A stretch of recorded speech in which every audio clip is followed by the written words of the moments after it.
Continuamos viendo la injerencia de los distintos coeficientes en la forma que tendría la parábola, que es la representación de una función de segundo grado. Vamos a ver hoy qué pasa cuando la parábola está escrita en forma polinómica, donde hay tres coeficientes, a, del cual ya hablamos, b y c. ¿En qué influye cada uno de ellos? Veamos. De A ya sabemos que tiene que ver con la concavidad, o sea, nos indica qué tan abierta o cerrada está la parábola y hacia dónde apuntan sus ramas. Pero ustedes hicieron una práctica con varias parábolas escritas en forma polinómica, a cada uno le tocaron dos, y habrán visto algunas diferencias con las que veníamos haciendo hasta ahora. Todas las que hicieron ahora presentaron un desplazamiento horizontal, lateral, del eje de simetría. El causante de eso es b. La existencia del parámetro b, del coeficiente b, provoca que ya la parábola no quede centrada en el eje y. Hubo un par que forzó ese centramiento de la parábola en el eje y, pero que no daba. De hecho, a uno ni siquiera le quedó formada el parábola. ¿Sí? ¿Cómo es ese desplazamiento? Bueno, no depende solamente del valor de b, sino también del valor de a. Hacia dónde se desplaza el eje de simetría de la parábola depende en conjunto de b y de a. De manera tal que, si a y b tienen el mismo signo, la parábola se desplaza hacia la izquierda, hacia el lado negativo. Y si a y b tienen distintos signos, la parábola se desplaza hacia la derecha, hacia el sentido positivo de x.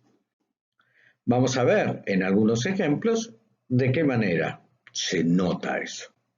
Por último, el valor de c es el más fácil de identificar. C nos está indicando dónde corta la parábola al eje y, lo que se llama ordenada al origen, que ustedes lo usaban cuando representaban funciones lineales. Bueno, en la función cuadrática, escrita en forma polinómica, también el término independiente es el punto en el que la parábola, en este caso, corta al eje y. ¿Por qué ocurre eso? Porque si la x vale 0, que es lo que ocurre sobre el eje y, nos queda algo por 0 más algo por 0 y queda solamente c. ¿De acuerdo? Vamos a usar todas estas conclusiones que acá aparecen antes, o sea, son casi presunciones más que conclusiones, para analizar los gráficos que les tocaron hacer a ustedes. De paso pueden chequear su trabajo. En este caso tenemos dos parábolas. La que está de rojo tiene A positivo, por eso sus ramas apuntan hacia arriba. La que está de azul, el valor de A es negativo, por eso las ramas apuntan hacia abajo. En ambas, el valor de C es menos 5.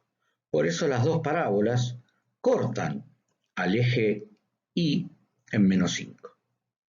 En la primera de ellas, x cuadrado menos 5, B no aparece.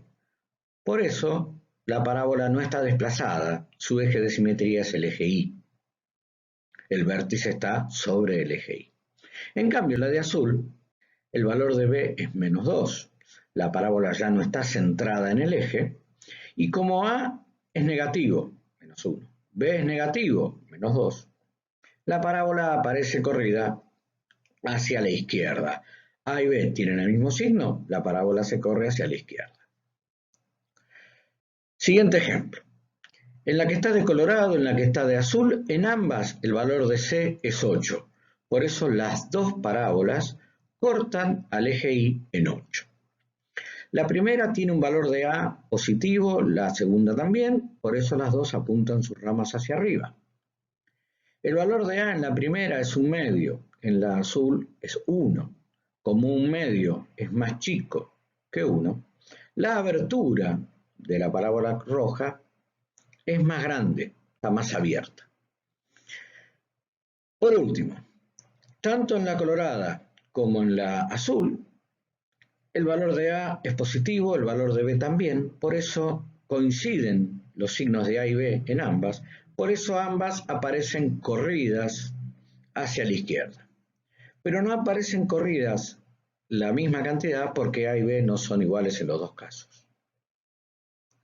Siguiente ejemplo.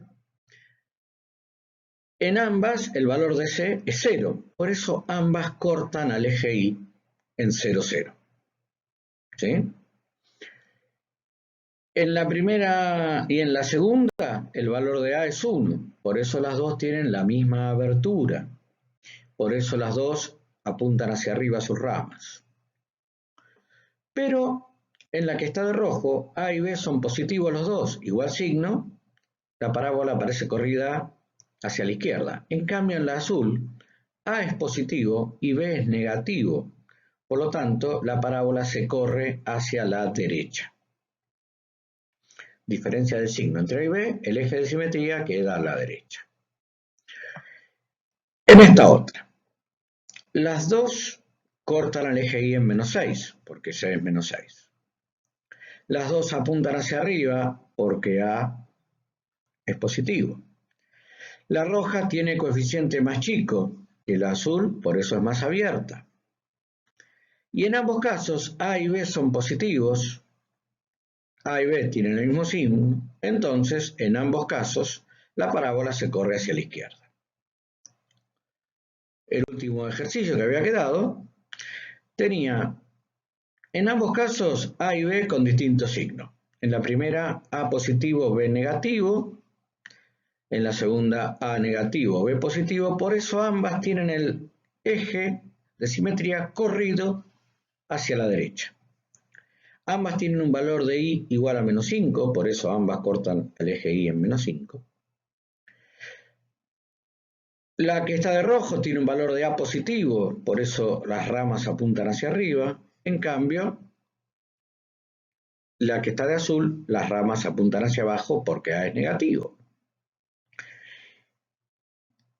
Y por último, como un tercio es más chico que menos 1, la parábola roja es más abierta que la azul. Observen que en la azul no hace falta escribir el 1. Se escribe directamente menos x al cuadrado. Ese menos está fuera del cuadrado. Es como si dijera menos 1 por x al cuadrado. ¿De acuerdo? Con esto terminamos por ahora la función escrita en forma polinómica. Vamos a empezar y voy a mandar unas actividades con la forma canónica. La forma canónica, la x aparece una sola vez, como en este ejemplo. ¿Cómo calcular el valor de y que le corresponde? Bueno, es mucho más sencillo. No hay que escribirla, no hay que desarrollar el binomio x menos 7 al cuadrado igual a x cuadrado menos 14x más 49. No tiene sentido. Directamente reemplazamos la x, por ejemplo, por 3. Si la x vale 3, 3 menos 7 es menos 4. Menos 4 elevado al cuadrado, 16. Tengan cuidado con los signos. ¿Sí? Recuerden que todo número elevado al cuadrado da positivo, así que nos queda un medio por 16 más 13. Resolvemos la multiplicación primero, porque separamos siempre en términos, nos queda 8 más 13, y 8 más 13 es 21. Quiere decir que si la x vale 3, la y da 21. Mucho más rápido probablemente sea escribir todo el cálculo en la calculadora y apretar el igual. ¿Sí? O sea, supongo que deben hacer eso. Muy bien, nos estaremos viendo.